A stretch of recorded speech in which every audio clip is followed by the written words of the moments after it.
to Nicole, I wanted to go over a few things because we have been having some technical issues lately with the studio, but we got everything fixed. We are doing a great job in here. We're live.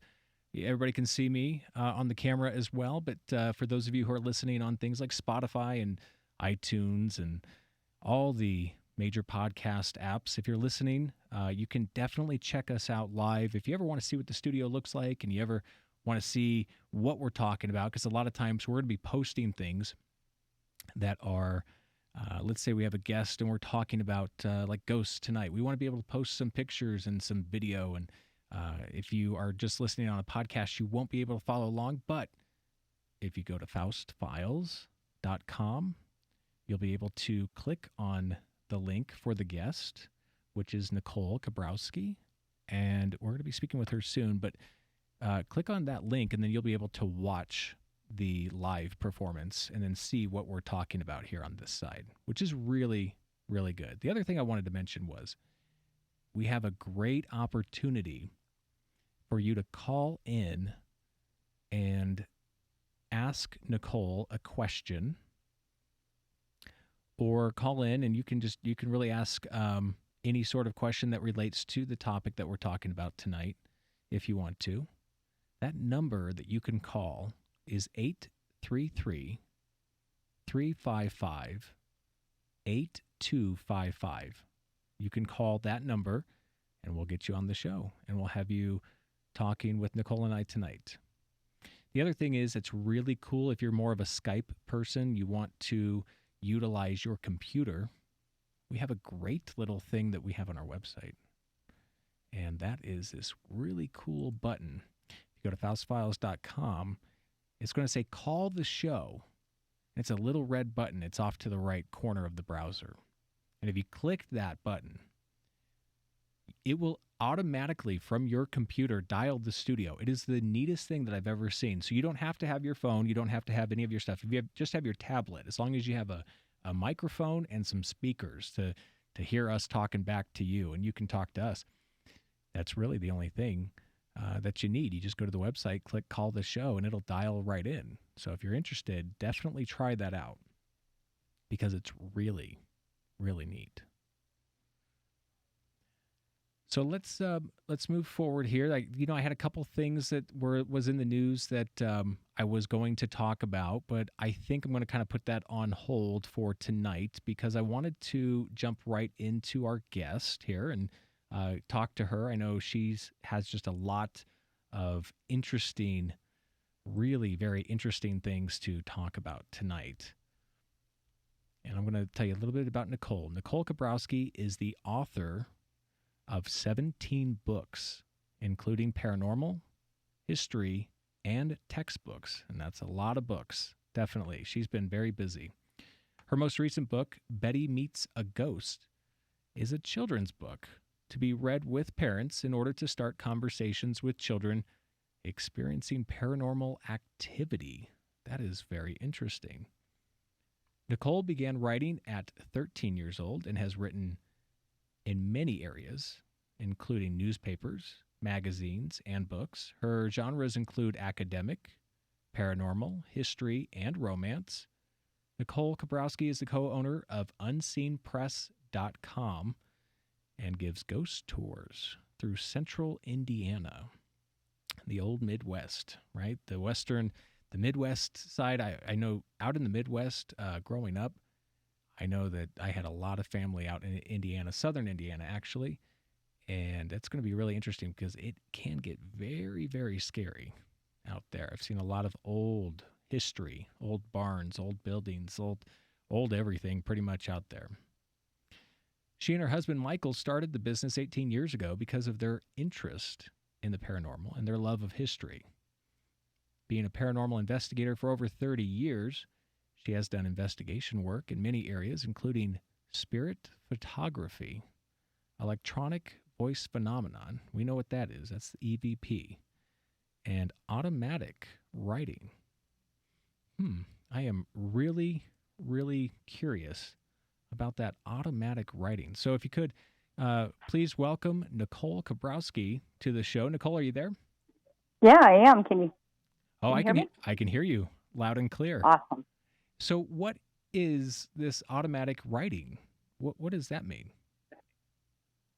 So automatic writing is typically if you sit down and you clear your mind and whatever is either um, compelling you that's there or whatever comes into your mind, you write it down. Or another way that people look at it is just simply putting a pen and paper out there for the spirit. I've never had much luck with the spirit just picking up a pen and paper and doing their thing. But I have had some mixed results with clearing my mind and sitting in a space and feeling it out and having words or pictures or things like that come out. Hmm. So it's more like what you see in the movies, correct? Like, I mean, where you see somebody kind of like in a trance, maybe, or are they, or what are they experiencing when they're doing this automatic writing? Well, I wouldn't call it a trance because Okay. I have experienced a trance at one of the haunted locations, and it was much Really? different. Yeah, Oh, we can talk really? about it Okay. later.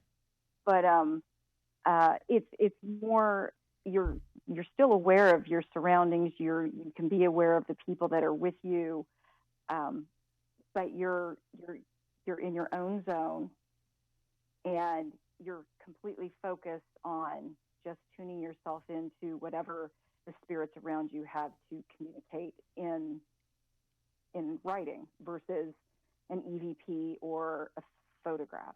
Okay. Now, how do you know if you have if you're connected to a spirit or if you're connected to yourself, your brain?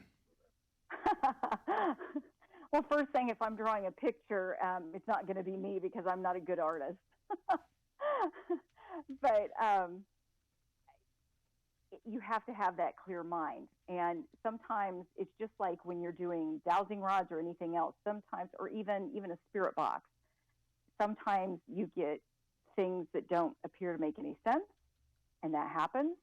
Sometimes you get things that you can tie to the history of the house or whatever was supposed to happen or the spirits that are supposed to be there. And yes, there could be the power of suggestion there, but I never take it only at its face value. I try to pair it with some other form of um, communication as well. Okay. So a lot of people might be thinking then that automatic writing could be easily dismissed as maybe something that isn't verifiable proof, correct? So Well, sure, but anything that we do could technically be that way if we can't replicate it over and over again. I see what you're saying. So what about spirit photography though? Is that a little bit different? Is that something that's more designed to, I mean, tell me more about spirit photography. Is that more of a guaranteed, like I have something photographed, I have something on video? We like to think that. Um, I'll use orbs as an example. A lot of people are orb people, and I do think that spirits can show themselves as orbs. But a lot of times you get orbs in your photos because it's dust or it's a bug or it's light refracting off of something. And I want everything to be paranormal, but sometimes it's just not. And I have people come to me with, oh, my great grandma Tessie had, a heart attack and died, and she's in this picture as an orb. And maybe she is, but maybe it's that light that's in there that's reflecting down and creating an orb. Mm. So you really have to take a look at it and not just, oh my goodness, yes, everything is paranormal. You kind of have to look at it holistically, and then if you can get more than one type of communication method to jive with it, Hmm. then I think it gives it a little bit more weight. Has there ever been anything that's not an orb? Such as an apparition? Yes. Oh yes. Really? Mm-hmm. Like something that you can see is a person, maybe with a face or maybe an outline of a person? Absolutely. Is that something you've come across before? Yeah, we've come across that. Either we haven't seen it on whatever we're recording with, whether it's video or um, photography, or we've also done thermal imagery where we've seen it real time.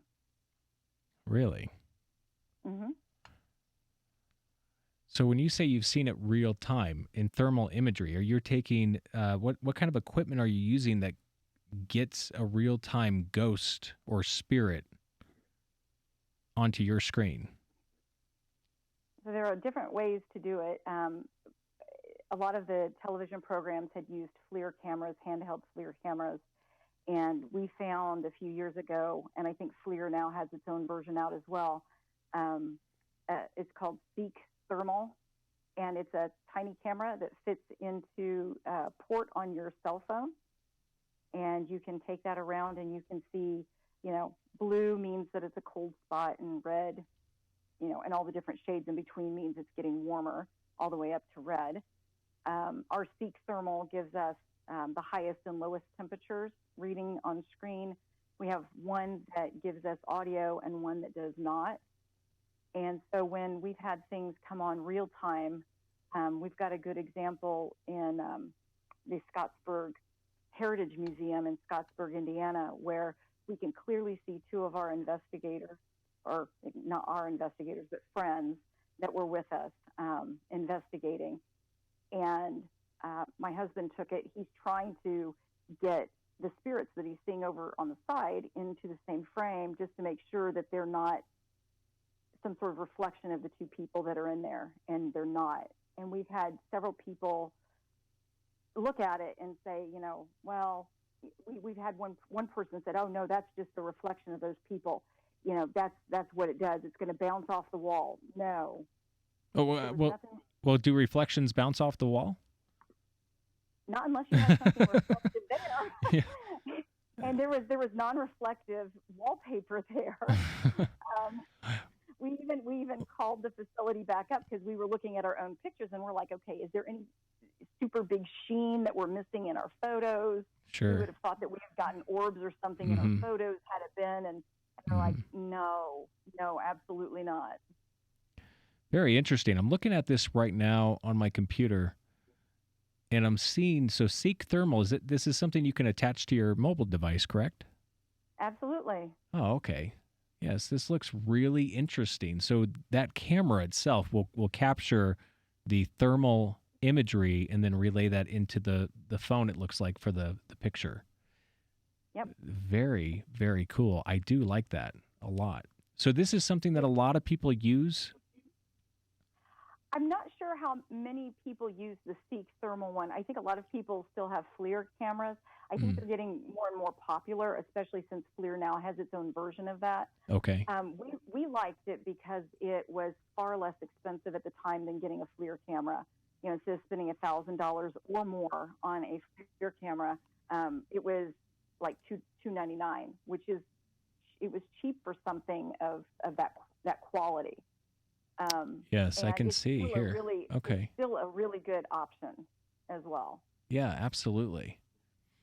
Okay, so when we look at actually talking about live ghosts, and we see them on thermal imagery, and we know we have a presence in our room and in our house or wherever building we're at, do you ever hear the ghost at all? Does it ever do anything to move objects or to let you know that it is really there? Sometimes it does. Sometimes our EMF detectors go off, or a couple folks that we travel with have like REM pods and other equipment that are very sensitive to those, electromagnetic field changes. Okay, and, so EMF is the electromagnetic field detector then, yes? Mm-hmm. Okay. So sometimes when we see things or we hear something, those pieces of equipment will signal that there's something there as well. Oh, very interesting. Have you ever had it where all the lights and bells and whistles and alarms are going off saying, it's here, there's a ghost here? You ever had anything like that where it's just everything's picking up the same entity? We have, and it's kind of fun, but it's also a little chaotic if you're not careful and you don't keep your head and everything, because you get very excited about it. Mm-hmm. but the folks that we travel with and go to different places with, we've done it for so many years. It's like, okay, well, check this, make sure that, and everybody has their own talent. So we're snapping pictures at the same time and trying to capture it any way that we can at that point. I see. Well, that's really interesting. I bet everybody gets very excited when something like that happens. Does it send chills down your spine? Oh, absolutely. I could just imagine being in like a dark house or a building or a hallway, and you start picking up different things. Your equipment starts going crazy. Maybe your eyes start playing tricks on you. You start hearing things. Have you ever left somewhere? Has it ever been too spooky for you? I've never left someplace because it's been too spooky per se.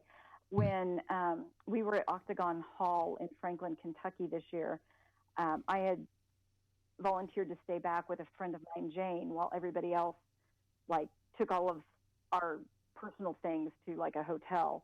And so she and I were in there. She was very familiar with the building that we were in.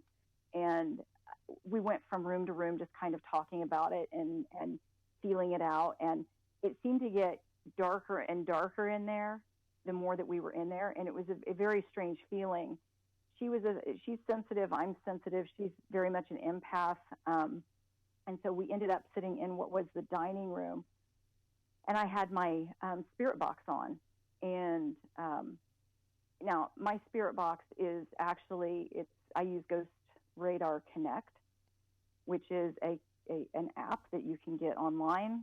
And it has a built-in dictionary. However, when we were sitting there and it was spitting out different words, eventually it spat out a word that was not in the dictionary.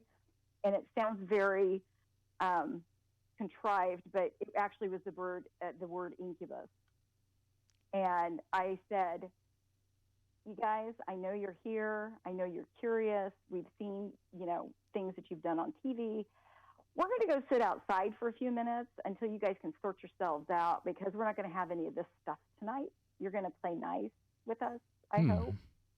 So we sat outside on the porch until everybody else came back. And then when we went back in, we didn't have any incubus type activity later that evening.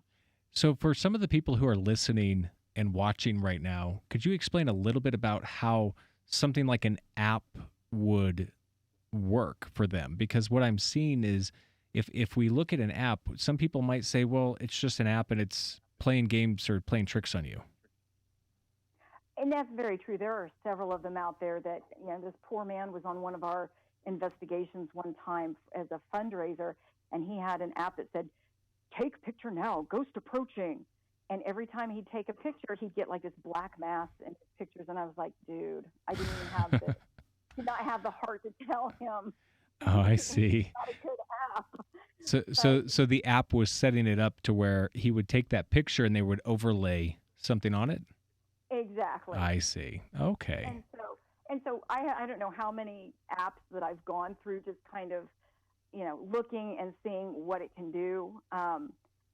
What I like about the Ghost Radar Connect is that I've used it and I've been able to triangulate it with other information. So, for example, we were in the Athenaeum Foundation building, which is in Indianapolis. It's a big, historic German community center, and it's still full of life. It's got so much stuff going on at any given time. It has a restaurant and a theater and all of this. And we had been on an investigation. It was 3:30 in the morning. It hadn't been an active night for us. Some of the other groups had gotten a lot of activity. You get what you get.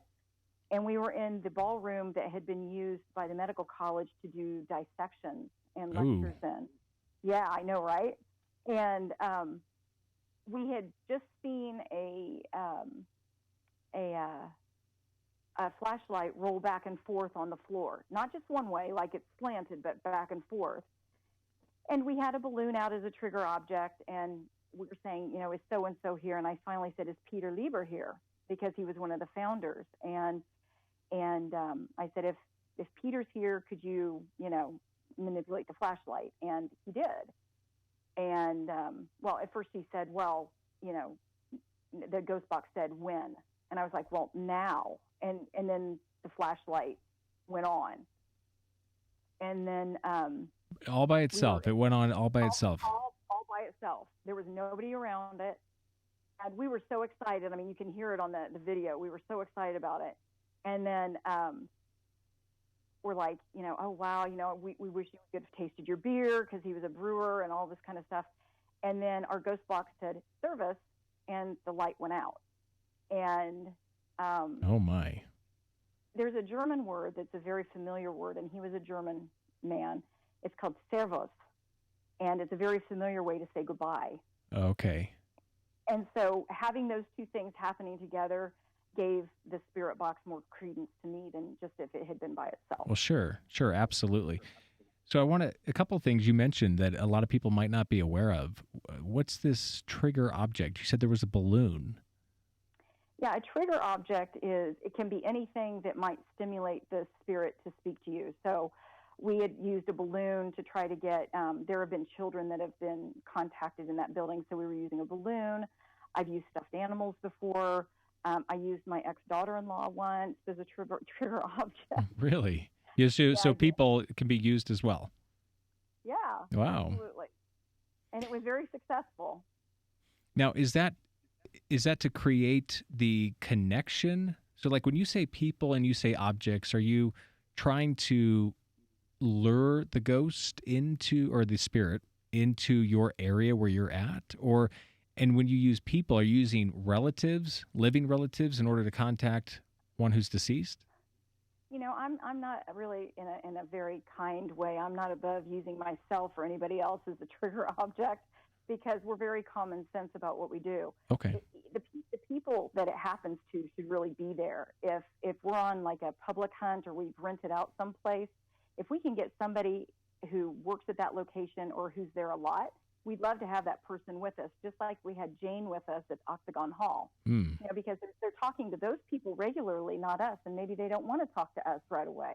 I see. But if we can't do that, then we try to relate to their situation. So, for example, in one of the places, the Noblesville jail in Noblesville, Indiana, where I used my ex-daughter-in-law as a trigger object.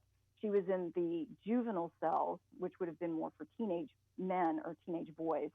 And there was some pretty spicy graffiti, some pretty accurate, you know, body parts and things like that. And she was reading that, and I said, hey, there's a young lady here. She's about your age. If you want to talk to somebody who has better hormones than I do, you know, come on out and say hello to her. Oh, my goodness.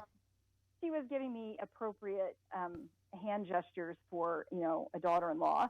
And I took her picture, and she has a guest with her in that picture. Really? Mm-hmm. So are you saying that even after we cross over, we still have a way to connect to what we were as a living human? Because what you were saying was using her as a trigger object for younger men, because you were in that area, that soul, I don't want to say group, but you were trying to entice those souls to come through, correct? Absolutely. I see. And is that something that's enticing to them? I believe that they're people in life, and I believe that they're people in death. Not everybody believes that. Oh, I see. I believe that some people, you know, some people think that anything that comes back is like demonic or something. I don't necessarily believe that. I think that if you're a good person in life, you'll be a good person in death. If you're a bad person in life, you're probably going to be a bad person in death too. So you need to be very careful what you're asking for. But I think that if we just talk to the spirits the way that we would any human being, I think we get a better response from them. So I think they can be anywhere at any time. So, and this brings me up to this point. Do any of your communication with these spirits, have they ever mentioned anything about crossing over? Like, have they said there is a hell, there's a heaven, there's places to go, or is it just all kind of a different frequency, a different dimension? Have they said anything about where they're at? We have had conversations using our digital voice recorders so that we can kind of go back and verify, see if we can verify some of the information. But we've also used dowsing rods, which are usually copper rods that if you ask a yes/no question and they say straight, there's usually no answer. And if they cross, it's a yes. And so we have had some of them say that they don't recognize or they don't understand that they're dead. Really? Or that they're there, or that, you know, they died under bad circumstances and they don't know where their families have gone. And so we do try to talk with them and say, you know, if you want to go, you can go. You can cross over and be with those people because they're gone now. You know, if it's a very old spirit. There are people that I am in contact with in the field that they believe anybody who's a spirit needs to be.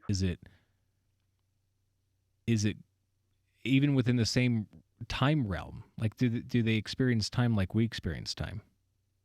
I've never had anybody reference time in the way that you're saying, and I've never had anybody tell me that it's cold or dark or bad or good in the afterlife. Everybody that I've ever spoken with, and maybe I'm not asking the right questions, but they've never talked about that. And really what it could be is that when we cross over, if we're stuck in a very not negative way of thinking, but if there's something that holds us to this plane, to this earth, to this existence, that we stick around to see it through, maybe. Is that something that almost to me sounds like when we die, we have the opportunity for guilt, or for something that we long to be a part of, a family, kids, children, etc., that maybe they just hang around in order to stay with, instead of crossing over, and who knows what that next step really is. Unless you've had somebody who has crossed over, but then also come back to talk to you. That's to me. That's my belief, because I've had a lot of people come to me and say, well, it plays with your spirituality. So people come to me and say, well, my religion says that we go to the right hand of God, and we're in heaven and paradise. And I was like, well, if God gives us free will here, why wouldn't God give us free will in this paradise? Even though it's that makes sense. Place. Absolutely. And if somebody's died under tragic circumstances, sure, maybe they'd want to, come back and have their business finished or something along those lines. I think that they can come back for many reasons, and I think that they can travel that back and forth between what's considered, the afterlife and our plane, or at least as close to our plane as they can get. So has anybody ever communicated with you on a negative level? Have you ever had anybody who's been like not necessarily a demon, because most people out there might think of just a grumpy old man as a demon just because he says, get out of my house, or, stop playing with my stuff, or, he's probably, as a poltergeist, slamming doors, moving things, and people might confuse that with somebody who's just a spirit that's upset and that's trapped in their own home. Is that something that you've had? I have, and I just want to clarify, in all of the years that I've been looking, I've had far fewer cases of what I'm going to talk about than the good stuff. The good stuff outweighs the bad. So again, at the old Noblesville jail, which is now the Hamilton County Historical Society in Noblesville, Indiana, we were doing a fundraiser overnight investigation, and I was with a group of newbies, and we were sitting in one section downstairs where the men would be and where the guards would sit, or where the prisoners would have their meals. And a couple people were communicating with dowsing rods and recording the session, and I asked them, I said, is anybody warm?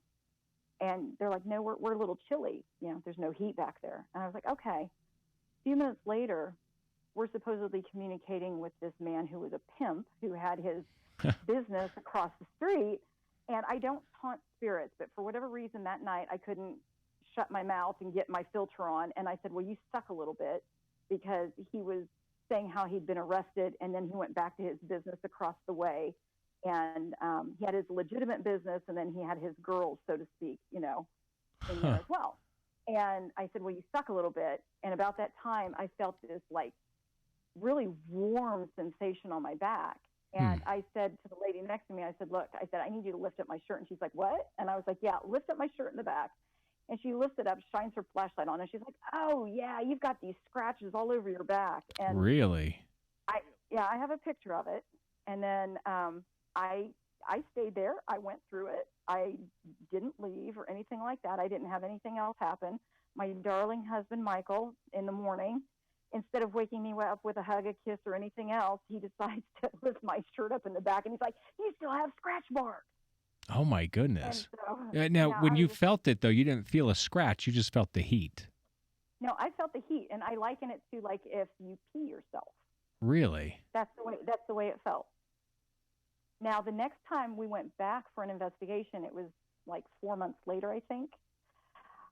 Every time I would go around with a group, they would stop getting any kind of readings or activity. And as soon as I would leave them, then it would start up for them. So I decided to stay away from everybody.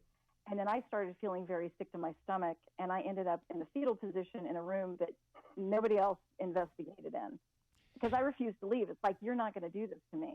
Now, that location where that happened, you said that's the Noblesville Jail, correct? Nope. The old Noblesville Jail. It's the Hamilton County Historical Society now. Don't go to the Noblesville Jail looking for ghosts. Now let me ask you, I pulled something up on the screen here so we can put it up there. That was a link that you had sent me to a Facebook. Is that the one where it shows the tunnel in the basement? Is that what I'm looking at? There's one that says there's a tunnel in the basement under the main cell block. Yeah, that's actually the tunnel that used to go over to the old courthouse. Really? Mm-hmm. That is very spooky if I've ever seen something like... I can't imagine what it's like to actually be down in there. The basement itself is probably one of the creepiest places to be, more creepy than the jail cells, because a lot of it is dirt floor, and it is the really heavy, thick, limestone and brick, and it's pretty dimly lit on a good day. We usually do the dark thing. The director doesn't like going in the basement. We actually got her to go down one time. That's the only time she's been down there. And she was highly uncomfortable the entire time. Now, that picture that you have up on the screen, that's actually a cemetery that's not too far away. It's like 3 blocks away. And that was taken in July. I had talked about a woman in white that haunts the cemetery. There were 2 teenage boys that saw this woman in white stop motion forward and then go away as I was telling the story. And I started taking pictures in the area that they said that they saw her, and I got nothing. And then I said, you take my camera and take the pictures because you saw her. And those were the pictures that they took. Okay, so I'm going to back up here a little bit. I stopped because we have a little bit of a delay. So were you talking about the ones where you could kind of see the white coming across the camera lens? Okay. Mm-hmm. Interesting. So now, what was out there when you were there? Was there any kind of smoke? Was there any kind of anything? No, that was one of our ghost tours, and it was the middle of summer. Those lights in the back, the orange lights that you see, are those are just street lights. And then the smoke or the mist that's in there, that it was not. There was no swamp gas. We don't have any. We didn't have anybody smoking. It wasn't cold enough for anybody to see their breath. Oh, and then wow. when I took the camera back for them and I started taking pictures again, I got nothing. And then they took some more pictures and they got missed again. And those 2 teenagers were so quiet the rest of the tour. I mean, they weren't horrible or anything to begin with, but they looked like they were going to pee their pants or something. And so I was like, wow, that's awesome. That is really interesting. So going to this one here, it looks like there's nothing there, but maybe like a little orb or something right up here at the top. And there's a few almost. It looks like that from what I can see, just off my monitor right here. And was this something that you had taken here? So those that have anything in them, those I did not take. Those were all the boys. Really? Okay. Mm-hmm. Have you ever had anything, a picture that's really dark like this, that you have taken the contrast or maybe in Photoshop or something, lightened it up to see if there's anything back here in the dark looking back at you? Yeah, actually, we have another place on the same site that you're on. If you go back out to the main page and you go down to the notes section, there's an Eagles Lodge that we did an investigation in October. I had written a story in one of my books about them in 2012, and we had told them then, if you want us to do fundraiser events with you, we'd be more than happy to do that. And they didn't really want to do it until this year, and so we ended up taking a small group of 10 in. There's only a couple places they're big places, but they're loud enough that if you have a lot of people in there, you're not going to get very good imagery or anything. And of course, Facebook is telling me I need to log in, and it won't let me log in. So I'm trying to look at these pictures here, but I can't seem to do it. Now all of a sudden, okay. Well, what we can do, looks like I can click on these pictures, and that's about as far as I can get from this computer. So I can kind of walk everybody through it. And I'm going to go to it myself as well so I can see it. If they go to our website, unseenpress.com on Facebook, they can click on the notes section and they'll see the Eagles Lodge. And so when I had written my original story about the Eagles in Anderson is one of I think it's the sixth oldest one in America still. And they're struggling like everybody. Their membership is down. They've got a huge old building that's fantastic, but it takes a lot to keep it up to date and everything. And so when we were doing this investigation, they got to keep all the money, which was terrific. And when I had done my original story, there were 3 ghosts that I was told about: Horace, Constance, and Anna. Horace belonged to the original land, and Anna and Constance were attached to it somehow at a later date. And Anna is probably the more aggressive of all the spirits, and not in a bad way. She's just kind of particular. And when we did our initial walkthrough, when I wrote my story, while we were in the ballroom, the upper ballroom where they kind of hang out, the 2 ladies, we saw a gentleman up in the balcony, and his name was we were kind of getting the name Joel or Jolly or Jolie or something along those lines, and he was not happy that we were there. So we stayed a few more minutes. We took some pictures up there. We thanked him for letting us come around, and we left. And when we went back for this investigation, I was on stage where Anna likes to be with one of the Eagles members. Again, somebody who's there a lot and they're familiar with. And so we were sitting at the piano and just kind of talking, and I started getting these myths. And in these pictures, I actually have a side-by-side comparison of the original, and then when I lightened it up. Yes. And there is a mist.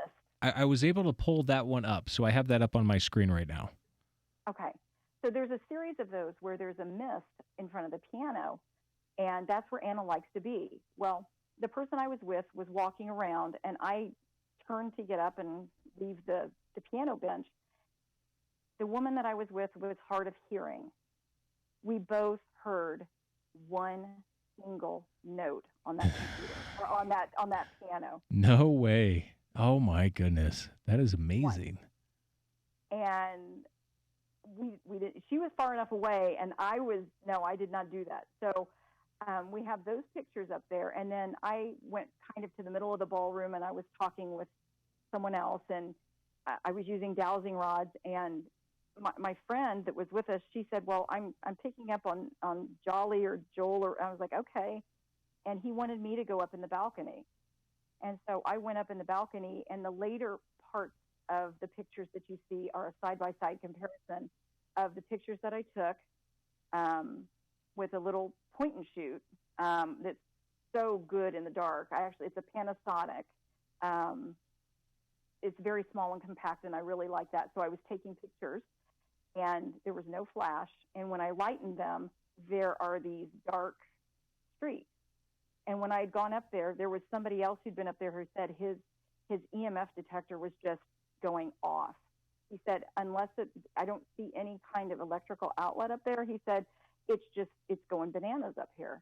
And that was in the same area where he had his experiences as well. And the thing that kind of creeped me out the most was that the last picture that I took, there's a big shadow on the wall where I was walking out of, and there is no writing or any kind of discoloration on there normally. And so it was like he was guiding me out or something. Really? Okay. Well,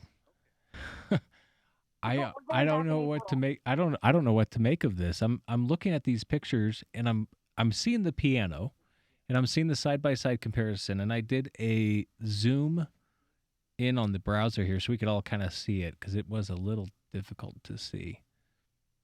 But I could see this streak that's going across the piano that looks really, really interesting. That would just creep me out to have that thing play even just one note. Any kind of sound coming from that thing, I would be out of there. I really wouldn't. I wouldn't hang around. Well, before I completely left, I did take some more pictures, but none of those other pictures had a mist in them. And I tried to talk with dowsing rods. I was getting nothing. I have a digital voice recorder that I generally keep running the entire time anyway, and I got nothing on it, like any words or anything that could be misconstrued as anything other than just us talking. And it's interesting because this white mist that's in here is constantly moving and changing. It's not like it's the same in every single picture. If it had been an orb, I would have said that's nothing, because there's a lot of dust and frankly dirt up there on the stage, and I would have said that's not valid. But a mist, I can't discount that. It is really difficult, because I'm trying to think of what the skeptic would say. So if the skeptic is watching this, the skeptic's probably going to say, well, that's light reflecting off of the piano. But when I'm looking at this, I see light on the piano, and that's not what this is. This is something that's above the piano. And this picture that I'm looking at right now literally looks like almost two arms. Like two arms, like it's reaching out to play the piano in a way. That's almost what it looks like. In a way, that's just what I'm seeing here. And it could be just what my mind is seeing, but it is really intriguing to me looking at these pictures. And it's interesting that you would say that, because the woman that I was with, she's a musician, and she had been playing the piano a little bit. And I can't play the piano very well, but I can play like the opening to Sister Christian. That's about it. So I had badly played that, and then I was like, okay, well, we're going to move on. Thank you so much. And we wanted to give everybody a turn to be up there and everything. So, and that's when we heard the note. Now, I do have a question for you. When you heard the piano note, did you see the key move? No. I had actually, I have some knee issues right now, so I'd been sitting on the bench facing the piano keys. The other person with me, she had gotten up and she was farther away on the stage. And then I had turned to the side to get off of the piano bench more easily, and I stood up, and that's when I heard it. I wasn't touching it. My hand wasn't anywhere near it. Huh. And I whipped around because I didn't see it. And I thought, well, maybe she came back over to sit down and maybe she hit it. And there was nobody else there. Well, somebody was there, right? So, I think it was Anna. that is just crazy. That is just amazing. And I really think that this is the kind of photographic proof that I think a lot of people want to see, because it's really hard to say that this is really anything else but some type of entity that it cannot be seen with our normal eyes. And is that something that you've encountered on your spiritual tours and have you ever really seen anything without the equipment?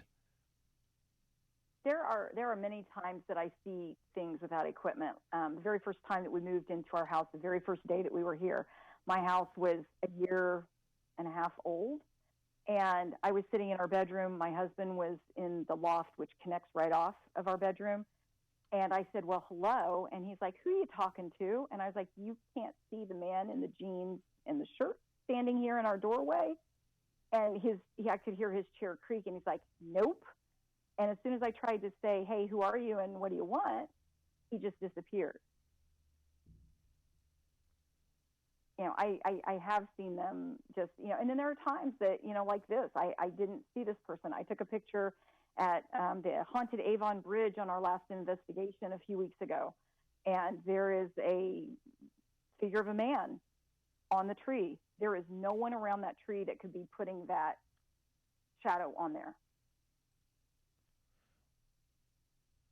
Wow. Okay. Where now? I think I got a little sidetracked because I was looking at some pictures. It says from your house, but it must have been your childhood house. Yes. There was a man with a cape there. Okay, so my childhood was a little weird. I did not have a good home life, and the house that we moved into, it was a bungalow house in the country. It was situated on land from a family who had owned the land, I think, for like 100 years. They were German Baptist, and the living room of that house had been used as a one-room schoolhouse, and they built this house around it. Well, my mother was very Catholic, no offense to Catholics, but she believed there was one ghost, and it was the Holy One. So we really didn't talk about the paranormal much. Sure. And my sisters and I kind of compared notes later. We all had experiences. My sisters both saw a figure of a man with a cape. My sister, Lori, somebody with a cape came in and kissed her in the middle of the night. She saw two kids playing with her chessboard on the floor, two ghostly kids. My sister Mary came downstairs one day and asked if I'd slept downstairs, and I said yes, because there was a man that came in that she said his clothes looked like St. Francis of Assisi, kind of the sackcloth and the rope belt and everything. And he sounded like he was underwater, and he said, everything's going to be okay. Nikki's downstairs sleeping. And she said, I don't know if I passed out or fell asleep during this whole thing, but, you know, he moved from your bed to the window. The picture of Jesus was glowing, and then he was sitting on my bed, and she goes, I think I passed out at that point. And conveniently, there was a butt print on my bed, and I was like, yeah, they're just trying to scare me. So later, like, and I can't quantify it, and it was probably a couple of years later, I was sitting in that living room that had been used as a one-room schoolhouse. There was a white ball of light that came down our stairs, which is interesting because there's a wall there, and it dropped into a figure of a man with a cape. And I thought I was going to freaking die because he knew that I knew that he knew that I knew that he was there. And I was just like, oh, my God, they weren't kidding. They'd seen all sorts of stuff, and he's now in front of me. So I called my sister, and she sounded really far away, even though she was in the next room. And she's like, what do you want? And I was like, just get in here. And so she was standing right next to him, obviously didn't see him, and he disappeared. And I told her what happened, and she's, you know, like looking around and everything. And she said, look, and I had some candles on, and every single one of them was out. Oh, my goodness. Yep. Oh, that's not even the best part. After my sisters left under bad circumstances, my doorknob would rattle in the middle of the night. Yeah. Okay. My sister saw a man downstairs that had a cape on, but it looked like he came from many different eras. Mm-hmm. He had like really nice clothes on, like from the 1700s. He even had like the powdered face. but he had a top hat and he had a fur cape, and he was looking in the room that was right under the schoolhouse, and it had been used for canning, and it was like he was looking for something on the wall, and she goes, "Hey, you ain't gonna find nothing over there." And he turned around and just kind of did a slow turn. She bunny hopped back upstairs. Yeah. So my sisters and I went back to this house, and there's a family that owns it now. They're the second owner after us. And we had asked permission to go down to the barn, my sister and I. And we were just talking and reminiscing and all of that. And that picture that you're looking at, that, part of that's a low light situation. Those strings that are coming down to me, that there's holes in the ceiling, in the roof. Mm-hmm. That I can explain away. But the man with the cape in that picture, I cannot. Okay, so just for everybody who's looking at this, where do you see the man with the cape? It's in the really blurry picture that has the riding lawnmower up front. This one. And there's a little bit of a delay, but just wait until it gets this one here.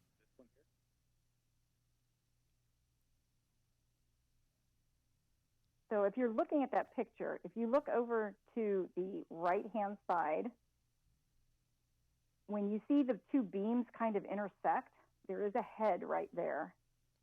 The two beams. And there's a man, on the right-hand side, up towards the top. And he's got his arm outstretched, and his cape is falling. Oh, I see it now, right here. Yeah. Oh, I see that. And if you look at his cape, on the left-hand side of his cape, you'll see a woman's face right on the edge of the cape. She's in profile. So half of her face is kind of darkened out, like, Queen in Bohemian Rhapsody and all of that. And part of it, you can see her eye socket and her cheekbone and all of that.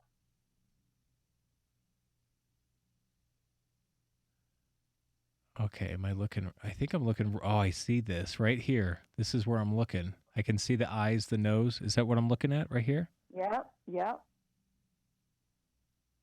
Oh, I see it. Ugh. Wow. Okay. Well, that just kind of, that gave me the chills there. That is really interesting. Well, one other thing that I don't have up online, I thought I actually did. In that same barn, I have a picture. We were very irresponsible people in the 70s. We had a lot of cats. And when I say a lot of cats, we had like 70 cats because... Oh, my goodness. We had 4 indoor cats. And my cat, Boots, liked to go outside and sow his wild oats. And one day another competing male came in, and he had distemper, and he killed everybody off. But we had 70 cats, and there's actually a little ghost cat in one of my pictures. You could see the ears and the little tucked in hands and the eyes and everything. Now, let me ask you, have you ever done history research? Like, have you ever gone back and said, was there ever a man that owned this house, or maybe back when it was, you said it was a school, right?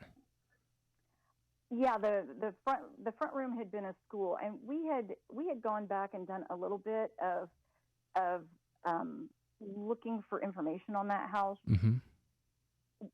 We believe it was part of a land grant given by Andrew Jackson. I believe it was Andrew Jackson for Revolutionary War vets when they started to settle Indiana. And then I'm not sure if the Filburns owned it at that point, or a descendant of theirs, or an ancestor of theirs, or what.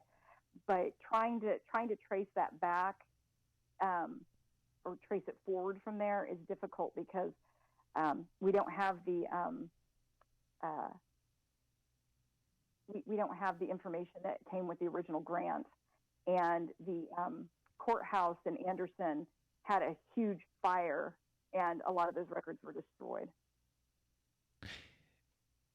So this brings up another question then. If this goes way back, I mean, we're talking hundreds of years then. Are these spirits hundreds of years old? I believe that they can be. I don't believe that that you necessarily only have a certain amount of energy and you die off. I mean, we're all made out of energy, and when we die, it just changes forms. I believe that you can be around a long time. I mean, look at Abraham Lincoln. He's seen in multiple places. He's seen on the ghost train. He's seen at the White House. He's seen in Indianapolis at our state house, at the old Hotel Bates where he stayed at one point. And some of these might be residual hauntings that just replay over and over again, but some of them might be intelligent, where he's actually, being there in the moment, interacting with people. But I mean, he's been gone a long time. Mm-hmm. I mean, think about in England with all the castles and all the ghosts that are supposed to be haunting those castles. I mean, those folks have been gone for a long time too. So with all of the billions of people that are in the world, and all of the years that humanity has been around, do you think that spirits are just crowded on the other side, just kind of walking around like there's too many of them? Or do you think that some of these spirits, when they cross over, they're going to a higher plane, a different place, and possibly even reincarnating and having a different life here? Oh, wow. That's a really interesting question, because I tell everybody I have a certain belief system and I'm open to a lot of things, Mm-hmm. And maybe when I die, maybe I'll find out that everything I believed was not true, and that's okay. But I don't know that there's mass overcrowding, because then I just think of Beetlejuice. That is true. I just watched that recently because of Halloween. It's always a classic that's on TV. It is. But, I guess in my mind, when you die, I don't think that there can be overcrowding, because I think you can take whatever form you need to take. So maybe there's 1,000,000 trillion orbs or something like that, or maybe space doesn't work the same way in that As realm the physical. as it does here. Yeah. Yeah. Do you think that maybe a lot of what we're seeing here are more imprints from like maybe the past, and they're not necessarily spirits that are walking around? Have you ever had something like that? Maybe it's like a time difference or a time loop?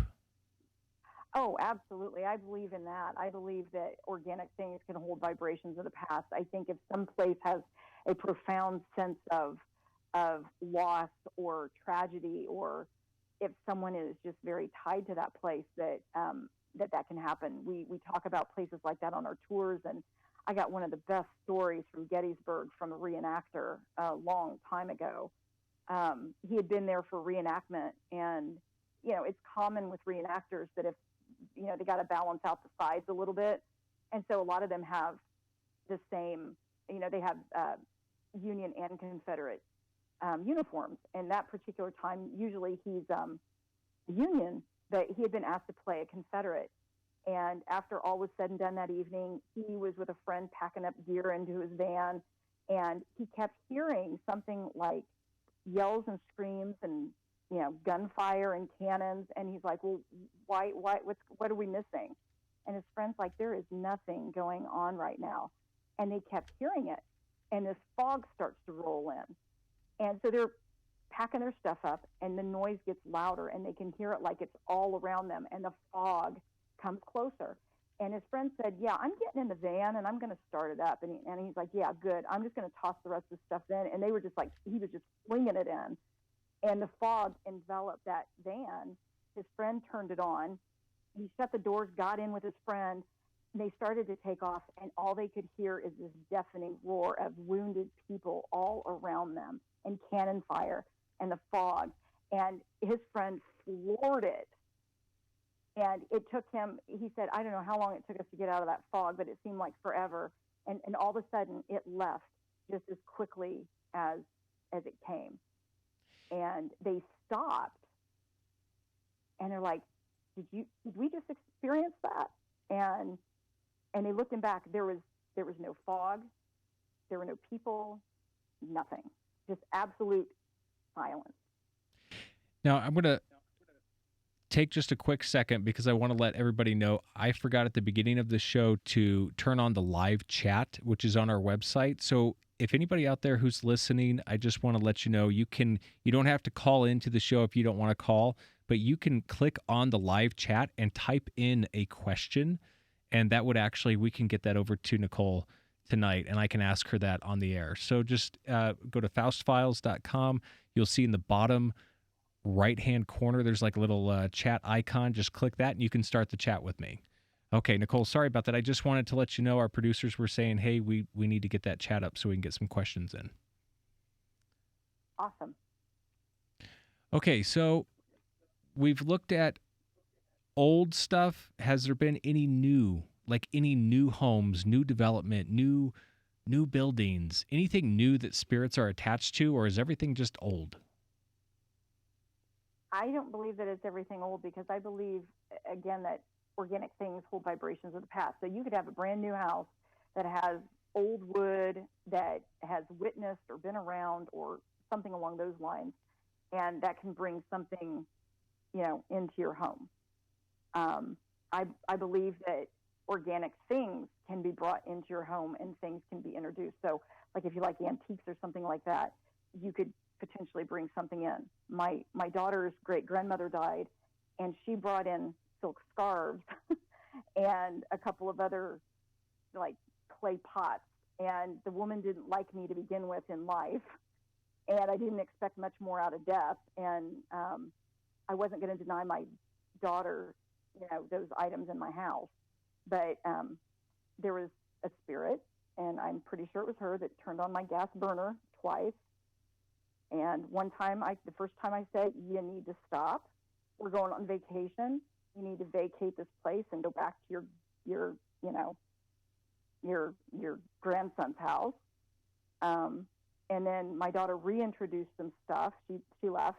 My daughter reintroduced some other items, and it happened again. And I said, you need to leave for good, or I'm going to stage you out of my house. And I did end up staging her out of my house.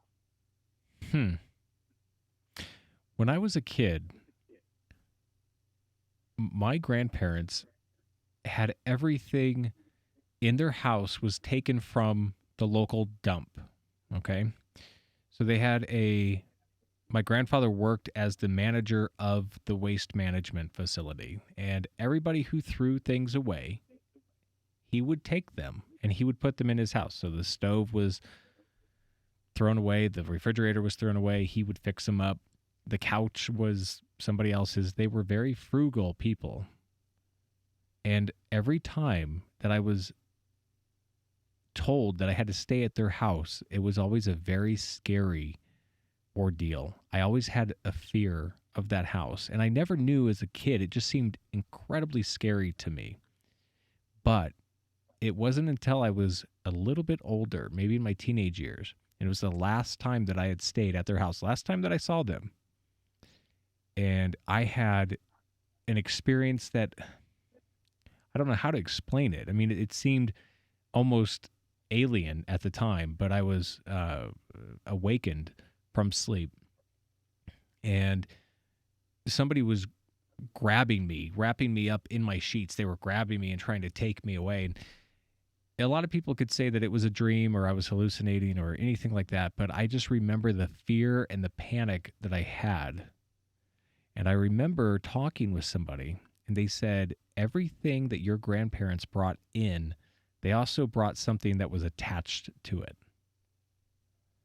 And that's what I experienced. I experienced whether it be a poltergeist or some type of spirit, but something was trying to either get my attention or something was trying to grab me, take me, whatever. I felt it. The physical presence was there. It was as if I was wide awake and somebody was right here trying to take me, grab me by the shoulder and the arm. It was just like that. And I remember it so vividly. But for me, it was, I thought that it was an experience that maybe would have been more alien at the time than ghostly. Do you think that when people do antique shopping, when they are purchasing items that have been used way before in other lives and that other people have been attached to those items, and I mean, if they die, they're like, where's my favorite piano? Where's my where's my favorite centerpiece? Where's my favorite this? Where's my favorite that? And they're attached to it, so they naturally just gravitate towards that wherever it's at. I think it's really possible. One of my best friends from kindergarten, Kelly, her aunt died, and unfortunately, it was very warm that time of year, and it was quite a few days before they found her. She had died on a couch, and her dog had gotten a little hungry, and her family, being as frugal as your grandparents seem to be, they cleaned the couch and they brought it home. And I sat many a day on that couch without knowing. And their house had activity in it. It had been used as a hotel, kind of an inn sort of place at one point. So they always heard the doors opening and closing, like somebody was coming in and out of the front door. But they also had somebody that would walk around up and down the stairs, and somebody that would open the bathroom doors as well. And I don't know if that was somebody else or her aunt or whoever, but I could see it maybe being her aunt saying, where's my couch? I do have a few things here. I love antiques. And I do have a rocking chair that's supposed to be haunted. I've never seen anything. And then I have a coffin. Wait a minute. You have things that are haunted, items that are haunted? I do. In your house? Yes. Oh, I don't know. I would never do that. I would never take anything like that. How do you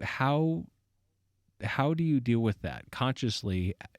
Does your mind ever play tricks on you? Do you ever see anything or experience anything with something that is supposedly haunted, like an item that's haunted? Well, the rocking chair, I've never seen anything. I bought it earlier this year, and there was an old lady that was supposed to be attached to it. She was seen in an antique store by a friend. So I took it home, and I haven't had any experiences with it. I have a couple of dolls that are supposed to be haunted, and then I have my coffin that was a child's coffin. It was a viewing casket where they would put the child into it, and then they would bury them in something cheaper. And I staged it before I brought it into my house, and I said, if there's anything attached to it that's left, I said, you're welcome in my house. I gave some ground rules, and I said, I will never do anything like put a skeleton or a doll or anything spooky inside of here, because it's got a beautiful glass front where you can see the person's face. And I have never done that, although there have been many people that says, you should do that. And I'm like, nope, not going to do that. And when I've been in my house, I do have other antiques as well. And again, I believe that other organic things other than antiques can hold vibrations. I do hear things in my house. I do sometimes see things out of the corner of my eye, and sometimes I just write those things off because everybody sees that sort of thing.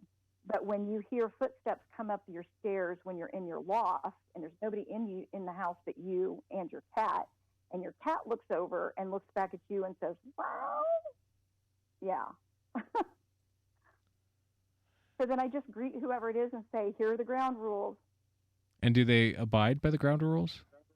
Generally speaking, they do. When my children were younger, I said, you can't go in their bedrooms, you cannot scare them. And there must have been a newcomer at one point when my daughter was grown and she was staying with us for a few days because she was in what used to be their bathroom, and she was putting on makeup or something. And there was a toilet paper roll sitting on the vanity. Now, she could have bumped it off. That's one thing, and it could go rolling across the floor. But she said that it left the vanity and actually went behind a basket of towels next to the shower, and it freaked her out. So I had to have a talk with her. Well, I have somebody actually came through on the chat. Steve says, hey guys, loving the show. Nicole, do you think that ghosts, demons, angels, and aliens are all forms of energy vibration that we as humans just don't understand? I think that could be. I mean, I think there are a lot of things out there that we don't understand. I believe that there are other people out there in the universe other than us, if we want to call them aliens, extraterrestrial, whatever label you want to give them. Maybe they aren't a life form like us that were created at the same time or evolved or whatever. Maybe they're a vibration of the past. I think that's very possible. Energy's energy. Energy is energy, and we are all energy, even in our physical form. Yeah. And when we die, we just change our energy.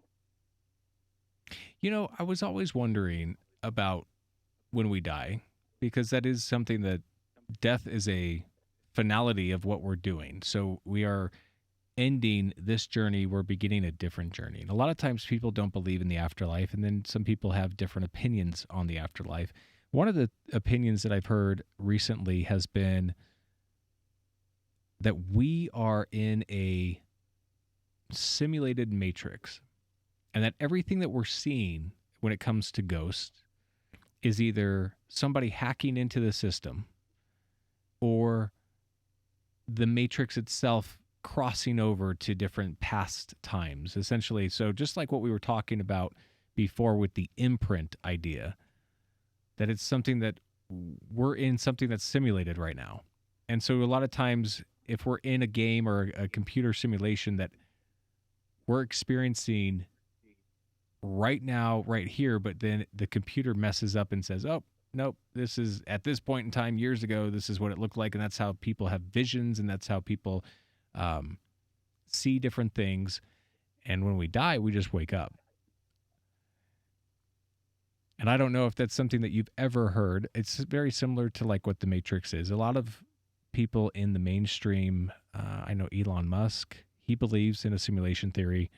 A lot of big physicists are starting to think in terms of simulation theory. But I don't know if that's something that could explain what you've been seeing. And I keep looking up at this picture with this man in the cape, and I need to get rid of that. Well, I always kind of liken it to we're all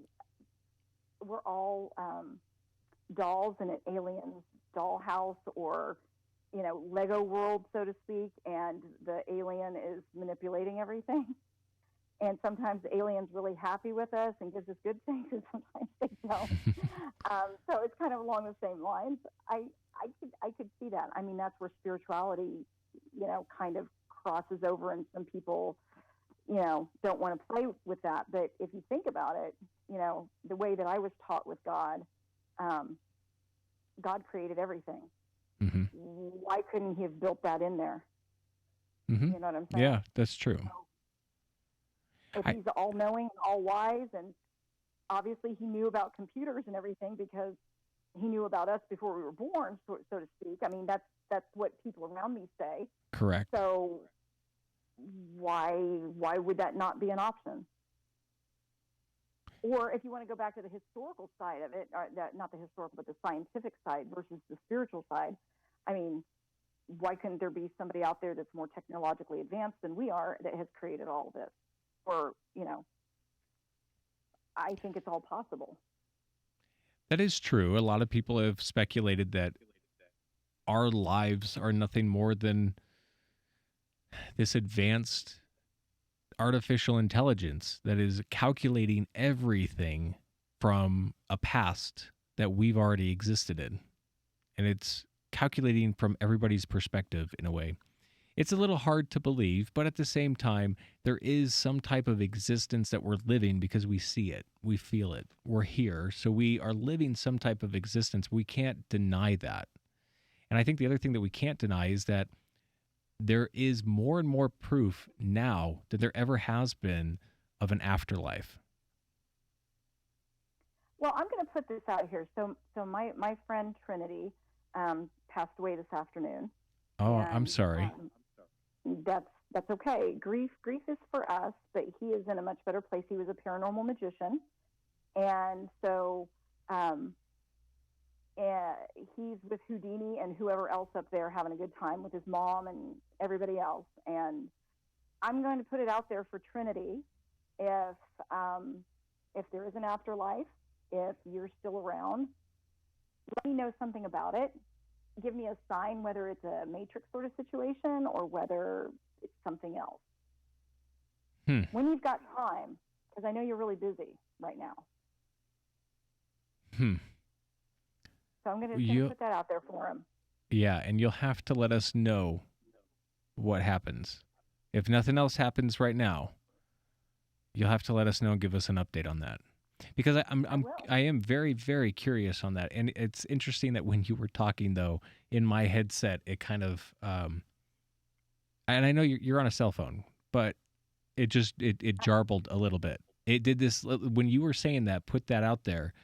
And that's something that anybody who's watching this could just go back and replay. But it kind of did like this jarbled, almost like somebody was trying to come in and speak over you in a way. That would be Trinity. That is the weirdest thing. And it's just, they can manipulate audio, correct? I believe that they can, yes. So I believe that we can get them in their purest form with our ears. I believe that, when I go out with the folks that we usually do our paranormal investigation with, we've all just kind of settled into the things that we really, really enjoy doing, and we complement each other. And so I usually have, either automatic writing stuff, or I have a digital voice recorder. A Sony digital voice recorder has an external mic, so it picks up even more than it normally does, and even without it, it picks up a lot of good stuff. And then I have headphones, really good headphones, plugged into it, and I pick up a lot more that way than just trying to hear with my ears when everything else is shut out. And then I can go back and we can review it real time. I believe that they can speak just like you and I. I think that they can. I think that they can manipulate other things like the ghost boxes, and they can come through that way. For whatever reason, some people believe it's whatever energy that they have, whatever strength of their energy that they have at that time. Sometimes I think it's a preferred method.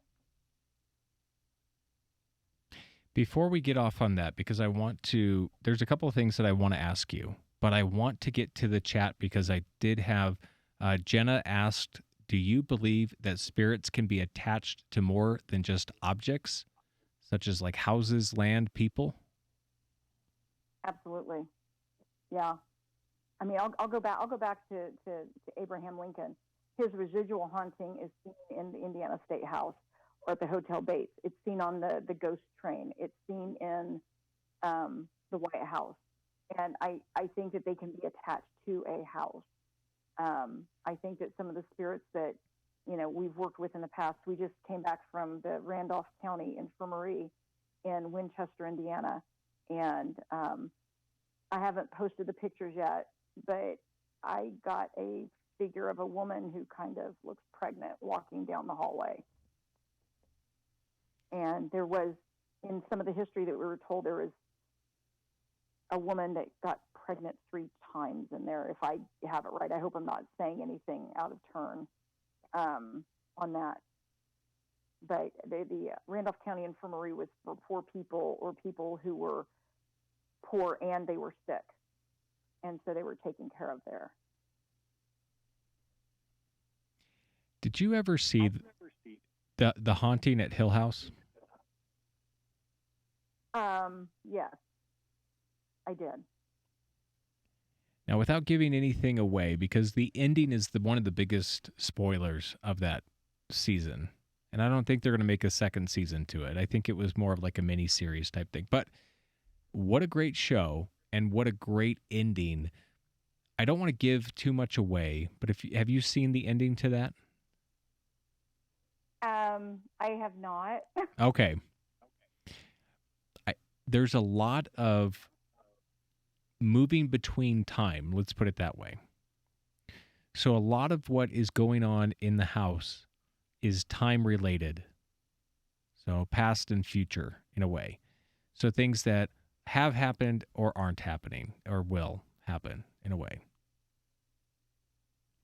Do you think that and the concept of that was really, it was different for me when I watched it, and I was so fascinated by that show because it makes you, first of all, it makes you cringe at the fact that there's something in their house. Then by the time it starts getting further and further along, you start to have more compassion for the actual people going through the haunting because it's almost like they're being traumatized in a way. Well, they are traumatized, but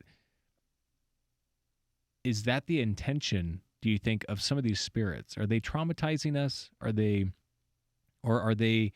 trying to get a message to us, or do they not really even care? For me, I think it depends on the person because, again, they're people. I think some people, want to get attention and maybe inadvertently they are traumatizing us. I think some people are just mean and their spirits are mean. I think, you get the playful children or you get the prankster, adult or something like that. And I think it also depends. I think it depends on the spirit, what's their true intent. And then I think it also depends on the person and what they can handle. And for me, I say a person only sees or feels what they can handle, because as adults, it's kind of been beat out of us or socialized out of us to believe in the spirits or to have the gift of sensing spirits and that sort of thing. Because I think everybody has it. I just think it gets buried after a while. And I think that, it's those two things that kind of make up the whole of the experience. So, for example, the first time that I saw the spirit in my parents' house, I was traumatized. For the duration of the time that I was in that house, I never saw anything else again. Never. Until I saw, I didn't even see it there. I captured it on the camera. But I think I was 20 years old when I saw another apparition. But I heard a lot in that house. But I never saw anything else. And then I saw a spirit in a different house, and I was kind of scared then too, but it didn't terrify me like the first time. And from that point on, I could see things more often because I feel like I could handle it at that point. So it was more based on your ability to handle what was coming through that allowed it to open up a little bit more for you. Well, yeah, because I think some people are like, oh my God, this conflicts with my spirituality, or oh my God, I'm not supposed to be able to see ghosts, or oh my God, ghosts are supposed to be these horrible things, or they're supposed to be scary. Mm-hmm.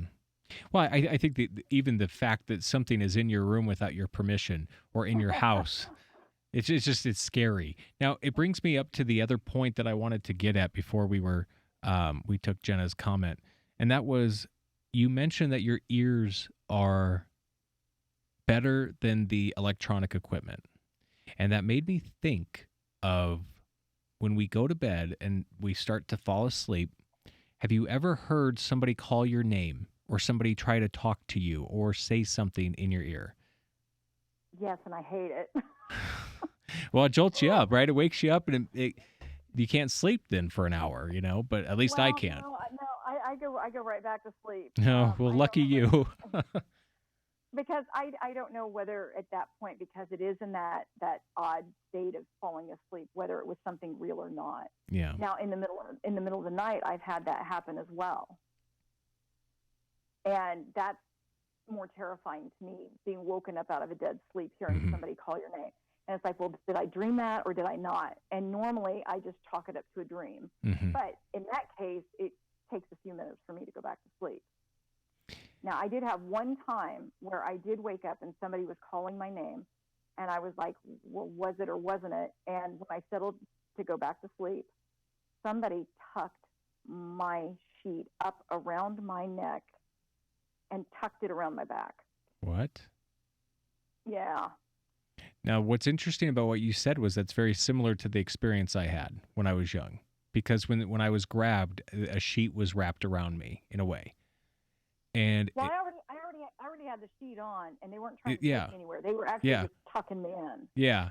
Well, what's interesting is that it happened during that time. Is what I'm trying to say. Is that you're laying in bed, you've got the sheet on, and to me, that same thing happened to me, and it could have been just maybe a spirit or a ghost or something just saying, "Hey, I'm going to tuck you in, or I'm going to, take care of you or whatever." And then all of a sudden I'm freaking out, I'm lashing around and I'm, running down the hall kind of a thing, turning on all the lights. So what I'm wondering is that when we hear that kind of stuff, and I know our brains are doing a lot of work when we're about ready to go to bed, right?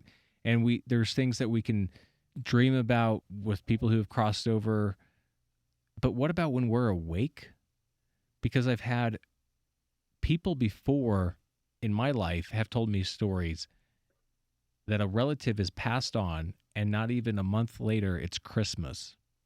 And they hear a door shut in their house and somebody come in and say, "Merry Christmas," and there's nobody there. And it's like, whoa, that was grandpa, or that was, so-and-so. And I've heard these stories that are very similar to that. And I think that we have these different moments where we're receptive to the sound that a spirit can make. I agree with that. I think because I have a lot of people tell me stories about that. I truly think part of it could be the stress that people are under and wanting to have that person back. But I also believe that those people do come back, and maybe for some people that's their swan song, so to speak. Maybe they don't want to be here anymore, but they want to make sure that everybody's, like, okay. One of my best friend's mothers, her son was killed very violently. He was tied up with speaker wire and stabbed to death over a stereo. And we always talked about him, Georgie this and Georgie that, and, Georgie. But we never talked about, hey, has he ever come back or anything? And when we were talking about ghosts in general one day, she told us, oh, yeah, Georgie came to visit me after he died. And I'm looking at my girlfriend as like, you've been holding out on me here? And she's like, I got nothing. And so she's like, well, Mom. And apparently a week after he died, and I used to sleep in his room when I went to school and stayed at their house. Yeah. The first night I was there, the covers were jerked off of me because I was sleeping in the bed that he had the day that he died. Yeah. And my girlfriend, I told her about it, and she's like, oh, don't worry. He'd be happy that a girl was in his bed. And I was like, no, that's not the right answer. That's not the right answer. But at any rate, she said that, where his room is and where her mother's room is, it's just like 2 steps. It's a very small house. And she said, I was laying in bed, and Georgie came in to say hello to me, and he didn't look any different. And he said, Mom, I just want you to know I'm okay. It's all right. I'm okay, and you don't have to worry. Wow. And I thought that was terrific. And, my girlfriend alone, the day that they found out that he had been stabbed, she had a clock radio of her brother's. And, I mean, that's, we're telling my age here now. It was a clock radio with a cassette player. Clock radio and the alarm didn't work, but the cassette player did. And so that's what she used it for. Well, at 4 o'clock in the morning, the alarm went off. What? Really? Yeah. The alarm went off. She shut it off. She's like, that's weird. And she's settling to go back to sleep. And their phone rings, and they get the message that he's been stabbed and he's going to the hospital. Do you think that there's a connection to the moment when we die and then our relatives who are in the physical plane? Because I've had a lot of people tell me that they knew when somebody passed or something specific happened that brought up the attention for that relative. I do. I think that some people can just tell when that person has passed. Mm-hmm. I think that, it depends on how close they are with that person. I think, like my friend Trinity, I think that he was gone longer before his physical body stopped. a lot of times, and I've known people who have passed from prolonged situations, like a brain aneurysm, and then they're on life support for weeks to a month, or something to that effect. And it does seem like sometimes you just feel like they're just not there anymore. They're not in that body anymore. It's almost like the body is still breathing, the body, which is being done through mechanical means, right? Like at a hospital. Mm-hmm. Yeah, I mean that happened with my husband's mother. She did have an aneurysm, and she died in their dining room where another person had died, which was really weird. And they took her to the hospital and kept her on, a ventilator and everything, and basically said, everything's shutting down. We're just keeping her alive. And he felt, and his family felt, that she was gone long before they pulled the plug. That is just really, it's very intriguing when we get to that point of who we really are and what we're really doing here. And I think that what the work that you're doing helps to understand it better. I really do. And I think that the more that we get in from the other side, the more that we can understand our purpose here. Because haven't you ever had anything that a spirit is trying to communicate something to you, like you need to do something, maybe trying to guide you, versus just talking to you, and versus just moving stuff or making some kind of sound? They're actually trying to communicate something viable to you about you. The one really big piece that sticks out in my mind is we were on a ghost investigation in the Athenaeum building in Indianapolis, and we were in the section that used to be used as the North American Gymnast Union's college, and so it always had fitness equipment and everything in it, and now it's a Y now, a YMCA. And I was in there, and there's all this exercise equipment around, and I was trying to decide whether or not to have bariatric surgery. And no, I did not base my whole decision on this, but my favorite ghost, and the one that I wrote about in one of my books, Dr. Helena Elise Hermine Kanabe, she spent quite a bit of time there for various reasons. And I said, well, Dr. Kanabe, if you're here, you know what I'm thinking about. What do you think I should do? And there was one exercise bike that turned on, and it was on a German screen. And she was German. Now, why it would turn on to a German screen, we have a picture of it. It actually says los, which means go. And so we were all kind of chuckling, because I was like, I don't know if she means get on the exercise bike and ride, which I'd been trying to lose weight for 2 years and have been absolutely religious about, my diet and exercise, and it did nothing because my insulin resistance was so bad.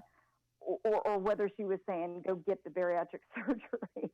Huh. So I was like, you could have been a little bit more clear there, Right. Dr. Kanabe. Well, and that's what I've noticed, is that a lot of times they don't seem to give us the full picture. It's almost like they can get in a word or 2 words, or maybe something that's just really quick, and that's pretty much it. Now, I have had some experiences myself. I won't go too much into them, but I know for a fact, I've proven it to myself before, that there is a way to communicate. There has been points that have been validated to me before. And it just seems like when you start talking, they give, on this equipment, they give very small responses. They don't give big responses. And I'm wondering if they just don't, is it maybe hurtful to them? Is it hard for them to do? Is it something that, like, our planes that we're in the physical, they're in the higher dimensional? It's just so hard. And why is it so hard to communicate?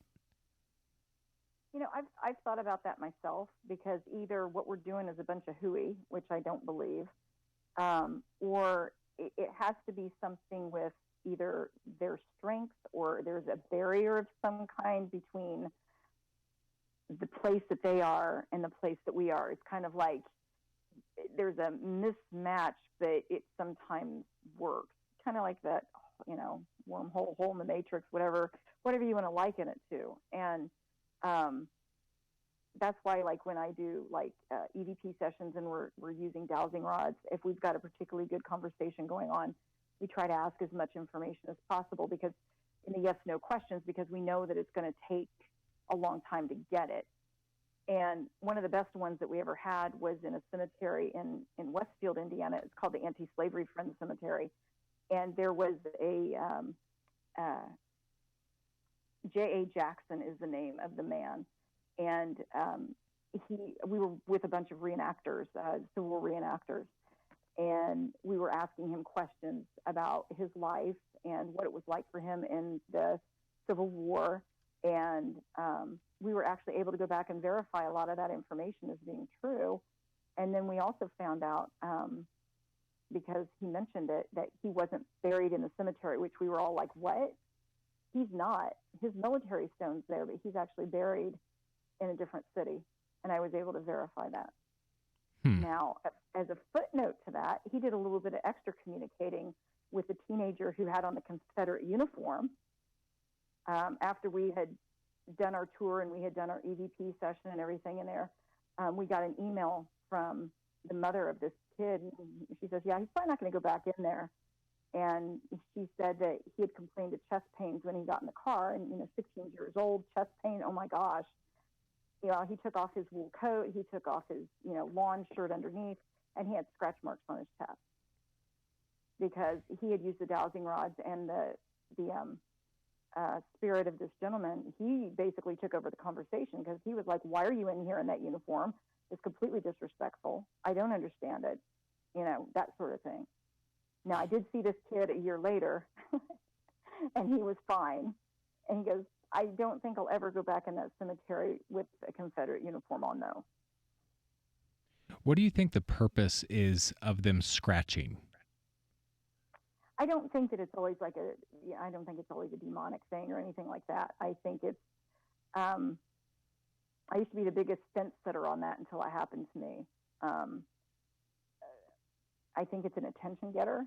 I think it's kind of, I still don't understand how, like to your point, that they give us these short answers, even using, a digital voice recorder where they have the freedom to say whatever versus dowsing rods with yes, no. I don't understand that, but I don't understand why they use that as an attention getter. I don't know. I don't know if that's better than being pushed down a flight of stairs or not. I don't know either, because I wouldn't want to be pushed down a flight of stairs. But I have had the scratches come up before, because there's times when, if I'm talking about it, and I could say there's a place where I'm at that I particularly think that there is a haunting, or like there's a spirit somewhere. And when I'm there and I'm talking to somebody, I could say, this is what I've had before happen to me. And I start telling stories. All of a sudden, I'll feel like I have a rash on my skin. And then that's when I look down and I can see whether it's on my arm, whether it's on my neck. And it's usually like one or two lines that are scratches. And it's the one thing that I've always wondered. It's not like it's hurtful or anything, because it's more of an annoyance. But I'm wondering why they do that. And why is that a common thing among all of them? Because it seems to happen quite frequently. Yeah, I'd much prefer a tap on the shoulder. Yeah, yeah, absolutely. I mean, there was one gentleman that had more than the obligatory scratches with a little bit of beating on one of our tours. We had told some stories outside this building, and we talked about how this spirit had been seen inside the building. And we said, you can go up to this door and have a look inside where he's seen. And it was a private tour. There was one gentleman in particular that was so into the spirits and the ghosts and all of that. And as we were going on to our next stop, my husband had started to lead everybody over, and he was the last one. And he goes, my arm really hurts. And I said, well, what did you do to it? And he goes, no, man, it really hurts. And so I shined my flashlight on it, and he had scratches, but there was like blood coming off of it. Like, I wrapped my sweaty bandana around him, I'm sure that, just to stop it, Oh, really? And he was silent as the grave the rest of the tour. And Huh. at the end of it, he went to his car by himself. He started heading that way. And one of his friends was like, what's the deal? And I said, it's not my story to tell, but I would feel a whole lot better if you would get to him before he gets in that car and get him calmed down. Because I asked him, I was like, well, do you want to go back and investigate? This is your tour. And he's like, no. So me being the person I am, I went back to that place. Because, I mean, this is in the city that I live in. I wiped my arms all over every possible surface, leaves, trees, bushes. I didn't get a scratch mark at all. So it had to be something that was connecting specifically with him. Unless he was just really wanting attention, and that's sick.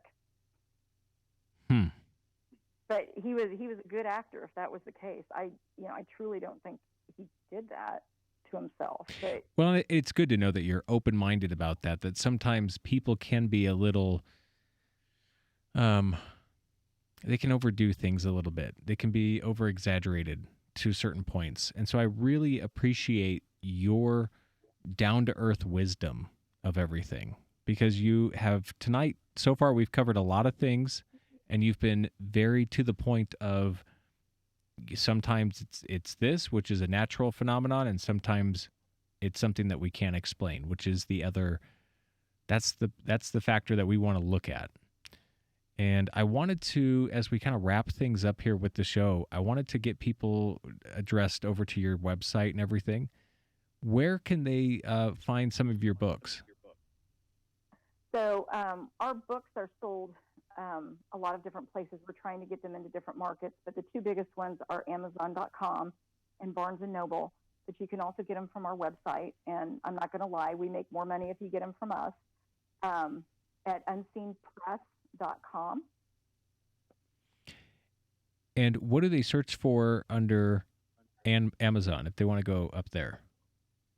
If they want to search at Amazon, they can put my name in. You can put Nicole Kobrowski if you want to put Kobrowski, and it's Kobrowski. All right, that sounds exactly the way that it's spelled. Or they can look up Haunted Backroads. They can look up Ghost of Westfield. I mean, I have a lot of different titles, so it's better to do it by my name. If you look up Haunted Indiana, you get like a ton of books. So. And what about your ghost tours? Those can be found at Unseen Press as well. If you look up Unseen Press or Historic Indiana Ghost Walks and Tours on Facebook, you can also see our schedule. We're redoing our website right now, so we've just got kind of the bare bones up. So you can find them there as well, but it's going to be shifting and changing and everything. So it's probably just easier to go to our Facebook page to have a look at our schedule for at the beginning of the year. Okay. Well, perfect. Well, I do appreciate you coming on the show tonight. And one last thing before I let you go, will you promise to get back in touch with me if you hear anything about what we had talked about with your friend Trinity? Absolutely. And I will definitely get back with you, and I appreciate you having me on the show. It's been a lot of fun. Absolutely. Well, Nicole, thank you so much, and we'll be in touch soon. And have a good night. You too. Thank you so much. Thank you. Well, that was Nicole Kobrowski, and I think that was a very interesting conversation between all of the different levels that we looked at. We looked at the orbs. We saw the pictures that I posted up there that were on her Facebook, right? We looked at that with the mist. And I think some of that stuff is just, it's hard to say that it's not real. I mean, it really is hard to say that. And I think that what we'll do is when we get in touch with Nicole, she'll be letting us know more about what we had talked about with Trinity, and again, our deepest sympathies for that. And we are really sorry for that loss. And when we talk about these kind of things, it's hard because we are talking about people who have crossed over, and that is somebody's loved one. And it gets really challenging when people want to communicate with the other side and they're just not really saying anything back. They're not really talking. They're just giving little bits, here and there that we have to kind of take that for what it is until we get to that one day. And maybe we do. Maybe we get to that day where we can finally communicate with somebody from the other side and have a full understanding of our purpose here and a full understanding of what happens to us when we cross over to that great beyond. Well, I want to thank everybody for tuning in, and thank you guys for checking out the chat and everything. And next up, next week, we're going to have some very special guests as well, and I want everybody to be kind of focused in on that because we do have next week, Ed Roman's going to be joining us. We do have Stephen Bassett. We're going to be talking about disclosure, and that's a big one. That's going to be coming up on December 4th, so make sure you tune in for that one because we will be doing some big alien discussions there. And also, not to forget, we got James Goy Jr., and he is literally the guy who can tell us all about the law of attraction, how it works, and how mind power is the most significant thing that we have going for us right now. And I just want to let everybody know, faustfiles.com, you can go up to that website. If you ever want to call into the show, whenever we have our guests in, you can call. It's a really neat feature, too. It's right on the website. You can click the red button. It'll dial into the show, and you can use your computer's microphone and the speakers, and you can hear what we're saying, and you can talk right back to us, and that's really, really cool. Don't forget, you can also do the chat when we have it going live, and I apologize tonight. I didn't get that little chat box up, but we got it up in time to get a few in, which was really good, and I really appreciate everybody listening and joining in. And next time, we will just have we'll have a little bit more as we get our whole studio, as you can see from the cameras, our whole studio set up, dialed in, and looking really good. So thank you, everybody, for joining us tonight, and I'll see you next time.